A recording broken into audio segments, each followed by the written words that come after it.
Manifesto অনুযায়ী অর্থনৈতিক কূটনীতিতে আমরা অত্যন্ত জোর দিচ্ছি, ইকোনমিক ডিপ্লোমেসিতে। সেই ধারাবাহিকতায় আজকে একটি ক্লোজ ডোর সেশন হয়েছে, সেখানে বিভিন্ন সমস্যা, বিভিন্ন আলোচনা, বিভিন্ন অ্যাডভাইস তারা তুলে ধরেছেন, যেগুলো ভবিষ্যতে আমরা অন্যান্য মিনিস্ট্রির সাথে কথা বলে সেগুলো সমাধানের দিকে আগাবো।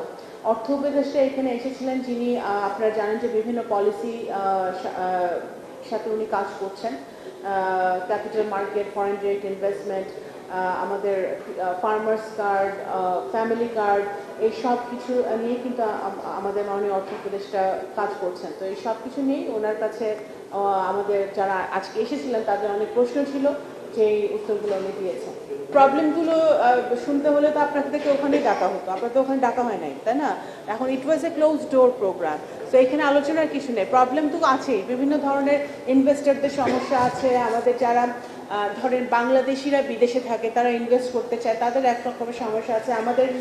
আপনাদের বুঝতে হবে যে বাংলাদেশ জাতীয়তাবাদী দল একটি ভঙ্গুর অর্থনীতি ইনহেরিট করেছে।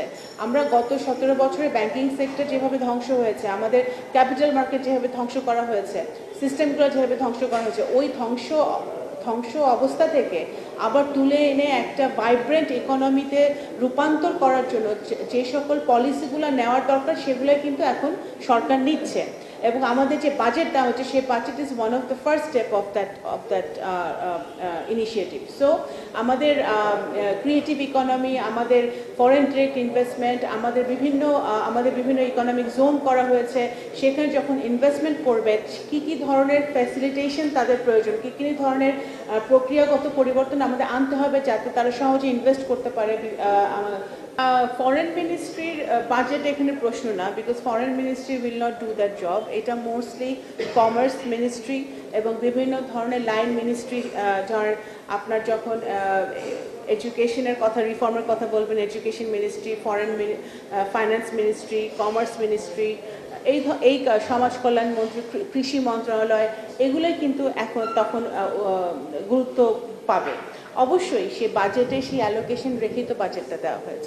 অফকোর্স আমরা তো বিনিয়োগের কথা যখন আমরা বলি, তখন এখানে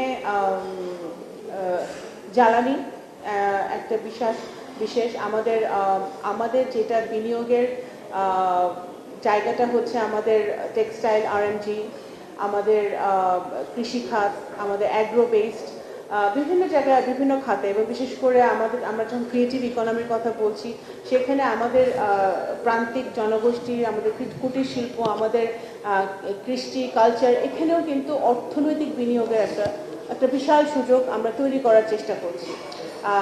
স্পোর্টস, যেখানে অনেক বিনিয়োগ সম্ভব, আমাদের ক্রীড়া জগতে, ক্রীড়া ক্ষেত্রে আমাদের অনেক বিনিয়োগ সম্ভব। সেই বিনিয়োগও কিন্তু আমাদের স্পোর্টস ডিপ্লোমেসিটা, ক্রীড়া কূটনীতিটা আমরা ওই জন্যই ফরেন মিনিস্ট্রি কাজে লাগাচ্ছে, যে আমরা স্পোর্টসও যেন বিনিয়োগ আনতে পারি, আমাদের সংস্কৃতিতে যেন আমরা বিনিয়োগ আনতে পারি, সেই জায়গাটা কিন্তু আমাদের মিনিস্ট্রি কাজ করছে। তো ফরেন মিনিস্ট্রির প্রধান কাজ হচ্ছে যে আমাদের